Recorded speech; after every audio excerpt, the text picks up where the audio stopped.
Sunshine, and welcome to the review of Season 1, Episode 4, Phantom Traveler of Supernatural. If you're new here, I'm doing like a recap and review of every single episode of Supernatural, so make sure you watch this video and watch my other Supernatural videos. There is something I want to say that I've been meaning to say in my last 3 videos that I forgot to say, is that it is 2005, they don't have a lot of money, and the special effects are not good. They're like really bad, especially in the first episode when like the mom's dying and everything. And I think they also kind of try to pick storylines in the first season that don't have to do with too many special effects because they don't really have the budget for it, and it's still kind of new at that time. So yeah, the special effects are not that great. In this episode, there wasn't too much needed, I don't think so. So this episode introduces another way they find out Hunt is someone calls them because they've had, obviously, you know, clients in the past. Clients, I say, the people they saved, but you know, they kind of like give them a little bit of like a spiel of like, this is, you know, there's supernatural things in the world, and so every time they have another save, there's people that like know if they see something unusual to call them. So it's kind of like it's like a business model where you have people you work with in the past, and when they need you again, they call. So in the last episode, you know, they kind of forgot a little bit stuff about like the dad and the brother, not the brother, dad and Jessica. And it wasn't really brought up, but in this one it was brought up because the person that called them originally called the dad, and then the dad left the number and the voicemail, which we kind of see at the end. And so it kind of comes in the solution where it's like, I guess the dad isn't really missing, he just doesn't want to be found, he just like wants them to go on their own. So it kind of gives a little bit mystery there. And then also, we'll get into it, but there's a demon, and the demon at one point brings up Jessica. But Dean says they can kind of like read their minds, which I don't really know in supernatural lore if that's true for demons, or is it something they just kind of did in the 4th episode because they hadn't really thought it out and didn't realize how big demons were going to be in the show.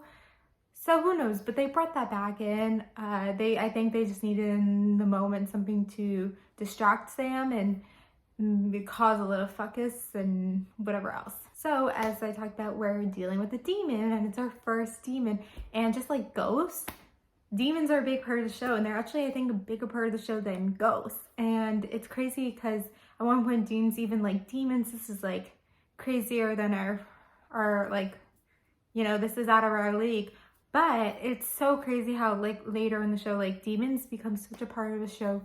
Dean, okay, spoilers ahead. Dean, it's hard to spoilers. I don't know, do I give spoilers? Because I feel like if people watch these videos, it's people who have probably already seen Supernatural, like the entire show.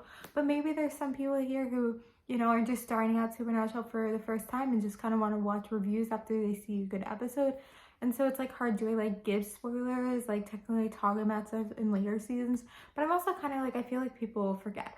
So I'm just gonna say it. Dean becomes a demon at one point too. So it's just kind of crazy that they're like at first like, I don't know, but they just become such a big part of the show. I guess there was special effects used because it was like this black fog that went into the person, which I think in Supernatural lore that is like later on, like, you know, it is like a black fog thing, but it looks better obviously than this type of special effects. They had to like see if it's a demon, they say Christo. They never use that the rest of the series, and I remember we used to like talk about that, and like I don't even know, I just like would see stuff like people are like, why don't they ever use it? I think maybe they want to use it in like one episode in later seasons because they like realized that's like a thing and they totally forgot about it as they were writing the lore. And so it's just like crazy because so many times in the future they deal with demons and they don't know who's a demon. It's like, why don't they just say Christo? Like, come on. As I talked about in my other videos, they kind of took some risks with like the storyline and the horror of the week, and so I think this was also a risk when you think about it, because it's not just like a demon, they're not, and it's like last week wasn't just a ghost, it was like a ghost in the water. This is like a demon who goes into planes and wants to like kill everyone on the plane, and this is the first time they didn't succeed. And so that's why they are trying to kill the people who survived the next time they're on the plane. But it's kind of like, why don't they just kill them? Because obviously it like went into someone when they're at airport. It went into someone when they were on, you know, terrain, plane, ground. So like, why does it have to be in the air? And a lot of times they get into like why this person's a ghost, why this person's haunted, blah, blah, blah, blah. So it's kind of crazy that they didn't get into like why there's a demon. Like they went into how it was 40 minutes in the air because that's a symbol of death. But why does this demon want to kill and crash planes? Like, what's the lore there? Like, maybe they died in a plane crash. And so it was kind of like, I felt like that element was missing from it. But I think it's also such a risk, is like being in the air. And so at the end, when they're like going on the plane to save it, it's like a plane crash. It's not like they're just like going into like a house or a facility or whatever and like attacking a demon. Like, this isn't a plane. It's like more vulnerable. It's actually interesting. So they gave Dean this fear of flying, which we do see later in the season, but obviously it's not prevalent as much because they drive, which is why he does say, I drive everywhere. But I think, you know, it's still early on and they're trying to write these characters. And so it's something that I think if they didn't have this episode, I don't think it's something that they would have given Dean as a personality trait later on. I think it just was because they were dealing with this story with the plane right now. And they needed like another element. They needed something else to cause like a little bit of a chaos. We were talking about Dean's character, you know, Sam, you know, he's more, not mature, but he's more like calm. He's more like focused, goal oriented, like down to earth. And then the loss of Jess like really affected him in some ways, but he's kind of getting through it. Dean kind of thus far has been very like, you know, like laid back, just like going with the flow, like cracking jokes, whatever. So this is like something that you see like a flaw, which like it isn't a huge big flaw, but you know, they have to give characters flaws. They have to give them personality, they have to give them different elements. And so making him have this fear of flights kind of makes sense because he does drive everywhere, and you know, we see that for the rest of the show. So you know, this is the point where it like kind of makes sense for the storyline. And it was just something to show like he's not the perfect person, he's not the perfect man, he has trouble with flying, and it was able to like add it into the storyline.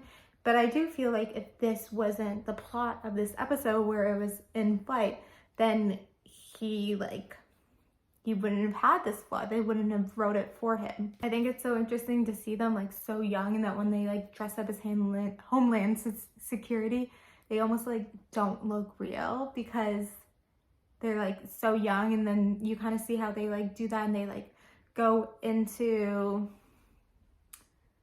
like break into stuff, and then they run, and you can see like they're very athletic and everything. You know, I talked about like in the last episode how there wasn't that many characters and how they kind of played with the characters. And so with this way, I felt like there wasn't that many locations, because even though like it's supposed to take place in a few different airports, they definitely filmed it all in one airport.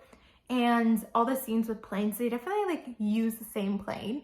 And it's kind of interesting because the plane, I was like looking at the plane, all the shots, and there really wasn't like first class. Like it was just like the same class, I guess. But as I said, like a very interesting episode, very easy to watch, which like this is a surprise because I actually was so worried that we're watching Supernatural, because I've watched it before, it wasn't going to be as easy of a watch, but it really is.